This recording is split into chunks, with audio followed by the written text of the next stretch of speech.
Hello, I have here my first ever Aoshima kit. It's Mecha-Godzilla Kiryu Kai. It's approximately 1/250th scale. Don't let the size of the box deceive you.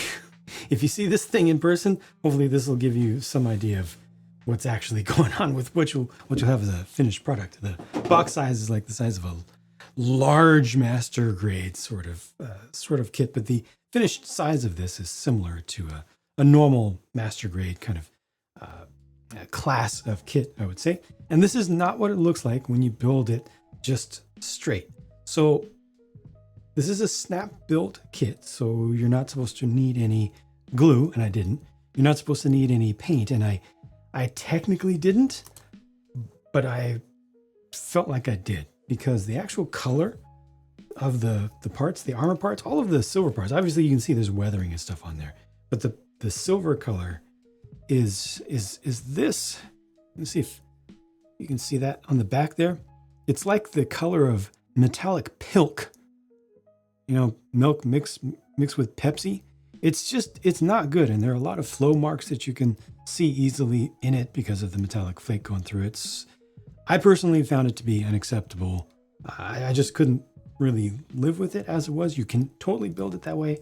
I ended up doing an emergency paint job on mine. You can see the original color right there as well.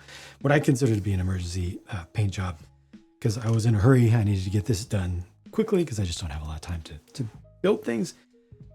I took all the silver parts and primed them with black from a spray can. And then I used a mixture of a aluminum color and a little bit of metallic blue, actually a fair amount of metallic blue, to create a very cool silver color with a decent kind of metallic sheen to it. That was airbrushed over, only one coat of each. And then also really, really important for all the interior bits. Let's see if we can see this a little bit closer up. Yeah, see down in there, all these things that look like they're from, if you're familiar with the Alien series, you know, the body of an alien and also the interior of their ship, like from Prometheus and stuff. All this stuff got a dry brushing effect added to it. A real quick dry brushing. I just used acrylic, used the exact same paint that I used for the armor, so it'd be the same exact hue, and dry brushed all that stuff, which interestingly includes a lot of soft pieces, a lot of rubbery pieces. I don't know if it's polyurethane or what it is. Really soft, almost silicone feeling, like silly soft rubbery pieces to fill all the gaps in the neck, in the spine, in the body. So you're not able to see through any of the joints, which is great. But by default, all those parts are just black. The plastic ones that are hard, like this inner thigh right here, that is a shiny black. Whoops, that's not what I meant to do. Sorry about that. It's a shiny black by default up in there. And then the rubbery pieces are more of a matte black. So getting all those to be consistent. And then finally, the very last thing that I did was just coat the whole thing in oil paint, a thinned down oil paint mixture. What I did was I de-oiled, just put some oil paint, paste right out of the tube, basic student grade stuff, onto paper towel, let the paper towel soak away the oil, and then reconstituted the oil, made it into a liquid again with Gamsol or odorless mineral spirits.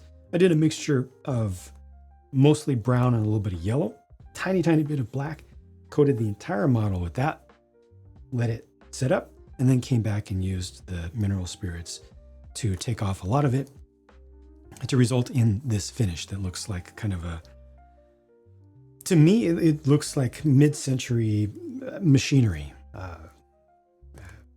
Growing up, we had a lot of old tools, and it was around machine shops and stuff with really, really old tools that had finishes that were similar to this. So I'm happy with the end result. It's actually not exactly the result I was looking for. I did have to, I had too much of a gap between when I applied the oil, when I took it off. I wanted to get it a little bit smoother than this, but I worked with the end result. But the kit, I can talk about the kit. The kit is nice. It's very nice. Like I said, all that stuff that protects the inside from light getting through is good. it does come with parts for multiple variations of this. There are Kiryu Kai specific runners in the kit, and also some option parts depending upon what level of damage that you wanted to use. For example, I've got the single red eye here, and then I did just a little bit of paint for the other eye that has the little bit of hydraulic fluid bleeding out of it. Oh yeah, I forgot to mention I dry brushed all of the gunmetal gray sort of stuff as well. But they give you the option of the undamaged version. They give you the two eyes, both yellow with the transparent yellow, and they give you a single eye. Actually, it's this one, transparent yellow. So some options, different options for things to do with the armor as well. Can open the chest up. They give you both the retracted and expanded versions of the inner joints and linkages that go in here, so you can have it permanently in an open form. Probably shouldn't look that dirty on the inside, but I didn't really know what to do there. Haven't actually seen the film Tokyo SOS from 2003 that this is derived from. Also comes with a decal sheet. I used just a few of the decals in it, but the kit, the fit and finish is really, really good. The parts went together nicely. A lot of it is undergated as well. Not enough, honestly. If you want to just straight build this and not worry about nub marks, I think it's not going to happen. You're going to see nub marks. It also has some very, very obvious seams. I personally have not reached my seam filling chapter of my plastic model building arc yet. To me, so far, I'm perfectly fine with seams existing where they are, and I'll just live with them. I know that some folks in some niches hate seam marks, and if you have seams that you don't fill and correct, then you're just doing it wrong, and I'm just not there, thankfully. So I'm comfortable with this. I'm actually really, really happy with the whole thing. It's got a ton of articulation in the tail. There was one joint down here that was a little bit more fragile than I expected. These are all each of these segments down to about here is done individually, so there's a lot of repetition involved there, but it's very satisfying when it's done. You have plenty of articulation of the arms, ability to rotate in and out. They give you alternate hand pieces as well, so you can put the hand over here. Two different versions of hand here, two different versions of hand here as well. You can move. See, these are on ball joints. I thought that these were able to rotate separately. Oh yeah, they're able to rotate up and down as well. There are multiple joints. Let's see if we can see this from above. In the head, again, behind there, the rubber pieces on the inside prevent you from seeing straight through. So that's multiple layers in there. This can go up and down. Of course, the mouth can be opened and closed. You can rotate from side to side. There are some linkages on the side that are done with rubber pieces as well, so they're able to deal with the flex and everything. I did paint these. You're supposed to use decals. They include decals for that. Looks like I need to touch that up. I don't know what happened right there, but the sides here as well. A couple other small things. This is one of the decals. Looks like I was a little bit off on that. I had trouble lining it up, but here you can see a little bit more of how the finish turned out, right? Which, yeah, again, I'm pretty happy with for something that was a very, very quick rush, super rush job.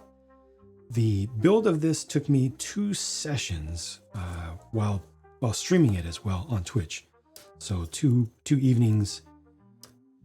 Somebody who's not streaming should be able to get this fully assembled within. And that was with the painting as well, not including the oil work afterwards, but with the priming and the painting of all the silver stuff and all of the dry brushing as well. So if you were to just straight build this out of the box, in spite of that box being huge, you should be able to get it done in an afternoon and an evening, or two at the most if you're taking your time. It's really not that difficult of an assembly. No real serious major gimmicks other than just this being able to open up and some different options for how to build things. You can have the thrusters here or not, so these can be closed up without the thrusters, stuff like that. But it definitely inspired confidence in Aoshima snap build kits for me. I definitely like how it came together. I think the materials are pretty good. Again, some of the nub Her gate positions aren't the best, but it wasn't that bad. Color was the worst thing by far. By far. So I definitely know that if I get an Aoshima snap kit and it says no paint required, that's, as far as I'm concerned, a lie. Technically a truth. As far as I'm concerned, a lie, because I want things to look a certain way, within the range of a certain way. But that's it for this one. I'm happy to have had this experience of trying, again, a brand that I personally had not tried before. I think I might have one other kit from them in my queue to build sometime down the line, but I'll continue to try different brands and different grades, and just experiment with techniques, experiment with different manufacturers and ways of different kits being approached, and keep sharing stuff with you here. And not all of it's going to be pretty. Not all of it's going to turn out the way it's supposed to, but I'm definitely learning a lot along the way. So thank you very much for watching. I will try to work to get a little bit more caught up, since I'm about 200 kits behind on this channel right here, about 200 kits that I've completed that I've not done videos about. I got a lot of work to do. But in the meantime, please reject elitism actively. Know that Gunpla, model building, making, crafting, those are all about freedom. They're all about doing things in a way that makes you happy. Don't let anybody tell you how to enjoy your hobby, and don't tell anybody else how to enjoy their hobby. And I'll talk to you again soon. Bye for now.